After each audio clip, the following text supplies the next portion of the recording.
Thank you for joining me for the Pyxis Perioperative Solutions Key System Reports and Performance Management Training.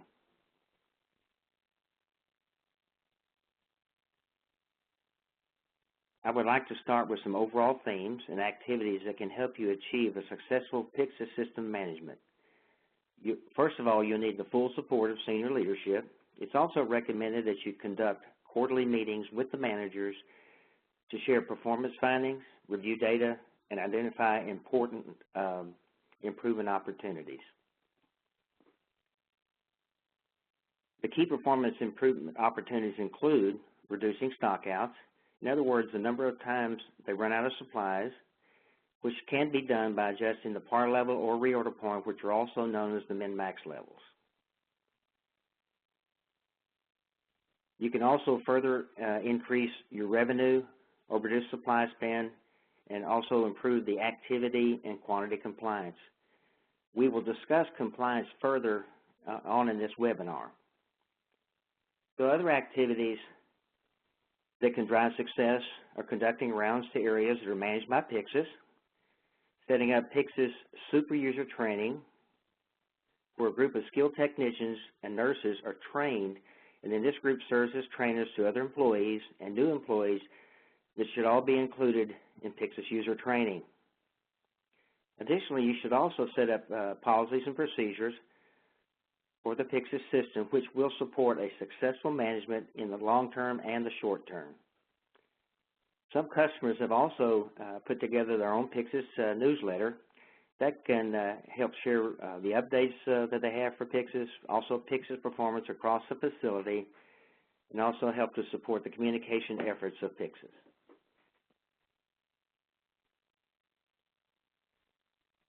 Some of the key reports that are available for you when you attend your quarterly meetings are compliance. This report measures the compliance by department and the hospital.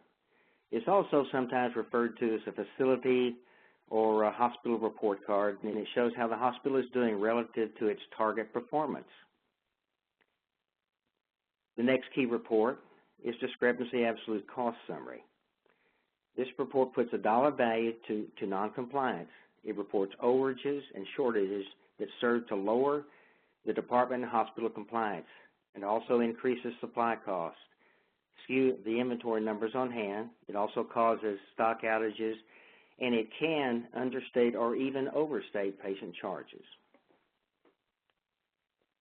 The next report is the stockout summary. It shows you how many stockouts the facility or department experienced over the past 3 to 4 months. The unused items report. This helps you determine which items are relative or inactive and identify whether the item could be removed or reduced through the par level being reduced, or even even taking it out or removing it from the station. Months usage. This review of the items used in a specific month to help set and correct par values. Charge and credit report. This helps the hospital review lost charges that could have possibly been charged to full stock.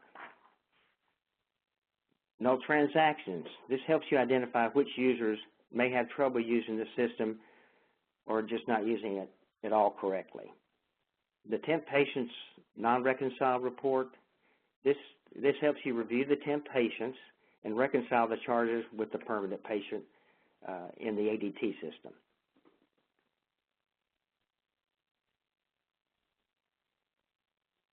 Now we're going to look at each of these reports in more detail, starting with the compliancy report. Compliance is a very important factor when determining if Pyxis is being used correctly and to its full benefit. Customers will only see true benefit when their compliance is high, so it is recommended that you run this report weekly to understand where the hospital is in regards to its compliance. The content of this report will reveal whether users are correctly using the stations or not. The goal of these reports is to have the facility or department maintain its optimal compliance rate, which would be between 90 and 95%. When speaking of compliance, quantity compliance is the one that is going to make a difference in terms of the dollar value. So it's very important to focus on getting the facility up to 90+% compliance.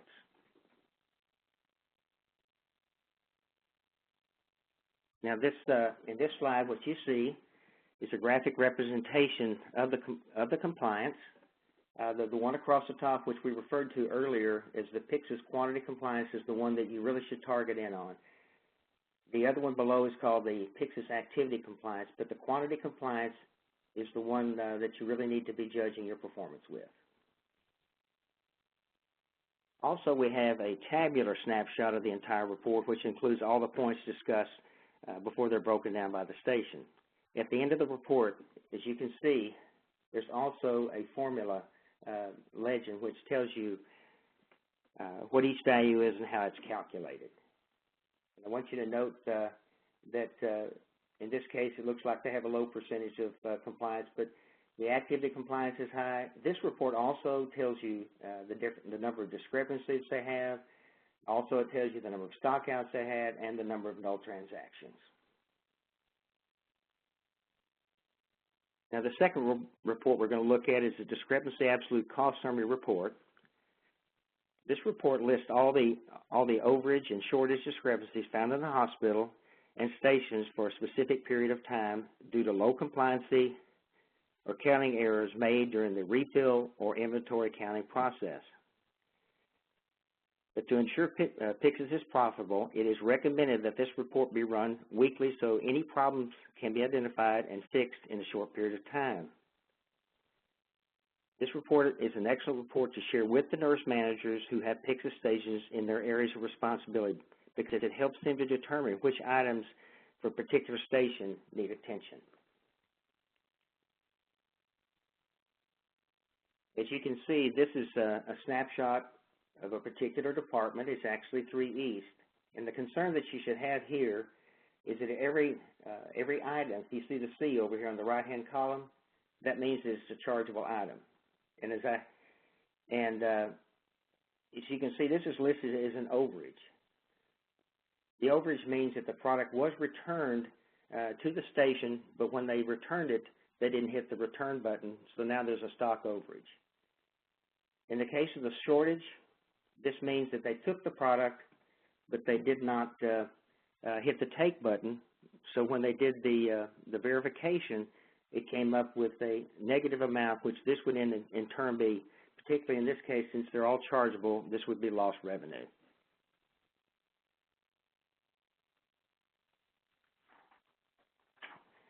The next report is the unused items report.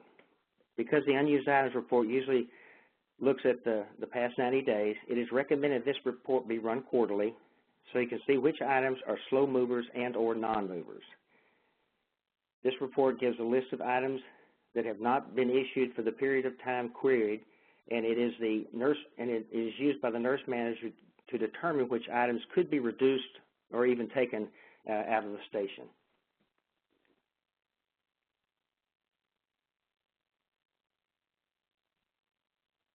And as you can see, this is also for one department. It's called the ER main department. And I want you to take note that over here on the right-hand side, it will tell you that the last date and time it was issued. If you see a dash, that's even a bigger concern because it means that since that product has been loaded in Pyxis, it has never been used.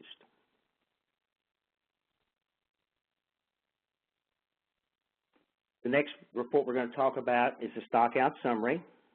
This report lists all the stockouts by item and by station for the period that has been queried. It is recommended that this report be run monthly. This report provides the date and time the stockout occurred and how many times it stocked out. This report is used to adjust the min-max levels for a station. Items stocking out 4 or more times in a month should have adjustments made to the reorder point and possibly the par level. The formula should always use, or the ratio should always be, min-max should be a 1-to-2 ratio.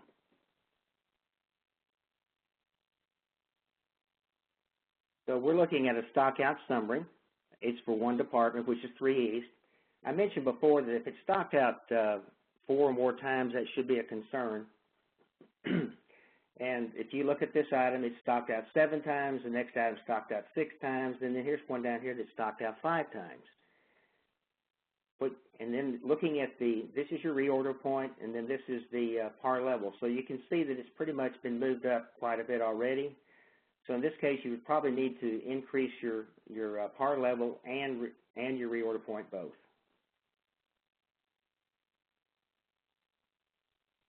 The next report is the month's usage report, which lists in descending order the usage for each item in the time in the period that it has been queried.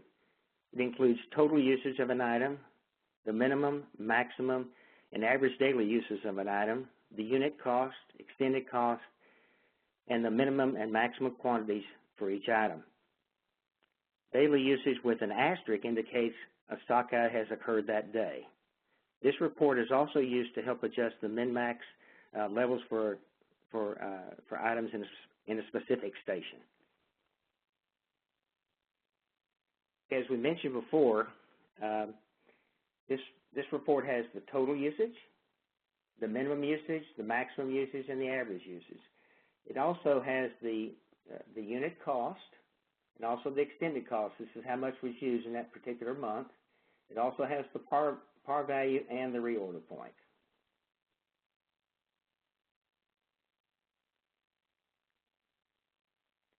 The next report is the charge and credit report, which should be run daily.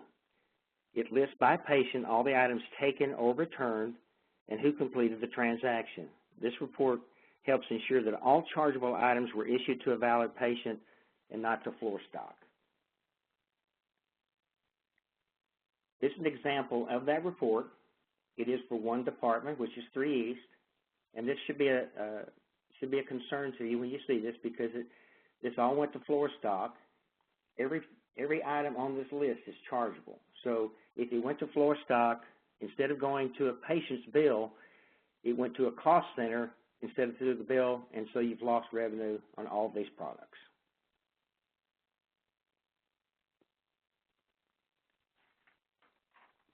The no transaction report. It can be viewed for a station or a user, and it lists individuals by number of null transactions for the period that's been queried. It is recommended that this report be run weekly to identify which users may have problems using the system, may need additional training.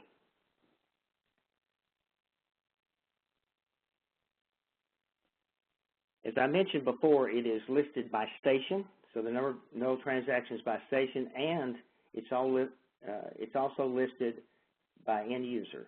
So it starts at the top and goes in descending order. So this would be the department that has the most null transactions, and down here is the least. Same way with the end user. Here's the one with the highest number of null transactions, all the way down with the lowest. So this is a graphical representation of that. We also have a tabular snapshot of the null transactions by station and by user. So what this is doing, it's identifying the individual here in 3 East. And, for example, it even tells you the door that they went into and opened and the date and time that they did that. So it's tracking all the users and letting you know which ones are actually having the most null transactions and probably need the most training.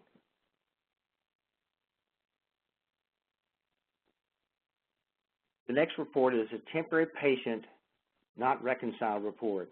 And as this name suggests, it identifies the temporary patients that have not been reconciled to the appropriate patient or permanent patient in the ADT/billing system. It is recommended that this report be run daily to ensure that charges are reconciled to the permanent patient in the hospital's ADT/billing system. And as you can see, it lists the different. This is a temp patient. And when you look at it on your console, it'll actually, or your station, it'll actually show up in blue. So the reason they do a temp patient, obviously, is to be able to have a patient in the hospital before they get admitted. Once they get admitted, they can take this report here and go in and do a reconciliation against the permanent patient, and the bill will go across.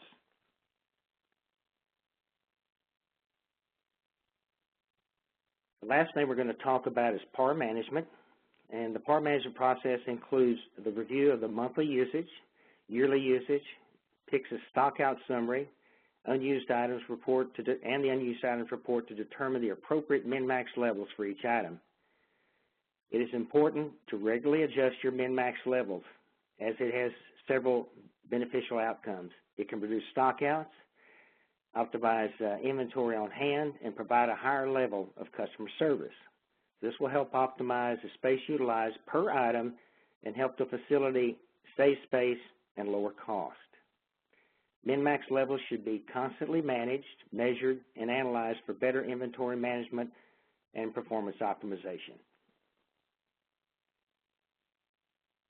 And that concludes the training. As you can see, if you have any questions, you can email us at cpsupport@carefusion.com. Thank you.